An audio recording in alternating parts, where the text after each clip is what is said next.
Hello, time for another Man in Gray book review. Today's book is Mr. Fix-It by Richard Ali A Mutu, translated from the Lingala language by Ben Vernon, Zen Mangaba, and Sarah Zen. It was published in 2017 by Pheno Media. It's 108 pages. Richard Ali A Mutu is from the Democratic Republic of the Congo. He's a writer and television personality, and this is the first novel ever translated into English from the Lingala language, which is a language spoken in the northern part of the DRC. In this short novel, there's a guy named Mbambra who's a very intelligent man. He's in his late 20s. He got good grades in school. He's very smart, but he's having trouble maintaining a steady job for various reasons. He goes to a bank and applies for a job there. He's well qualified for it, but it turns out the bank president is gay, and he expects Mbambra to sleep with him and become his lover if he wants a job. He doesn't want to do that, so he walks out of the job.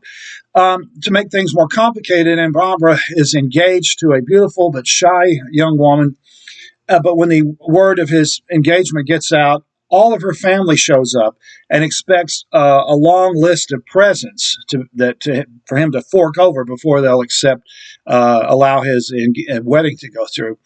And then, to make it even more complicated, Mbambra slides into a casual affair with his landlady's daughter, who's much more sexually aware and passionate than his fiancée. And the landlady lets Mbambra stay in his apartment rent-free with the understanding that he's going to eventually marry her daughter. So he's being pulled in two directions. And it gets even more complicated when he finds out that the landlady's daughter is pregnant. He's now got her pregnant, but he's still wanting to marry his fiancée. He goes to his best friend, and they meet in a bar to discuss his problems, and then his best friend comes out as bisexual and wants to start a relationship with Mbambra. So now he's being pulled in three different directions. So the book starts out as kind of a lighthearted, satirical look at life in the DRC. The background is full of corruption and government incompetence. Every time it rains, the streets flood. The power keeps going out in all the houses. Every time it rains, all the roofs leak in all the houses. The mayor shows up anytime there's a television crew around, but as soon as the camera crew leaves, he doesn't do anything. He's only interested in getting on TV and maintaining power, not really fixing any of the problems in the town.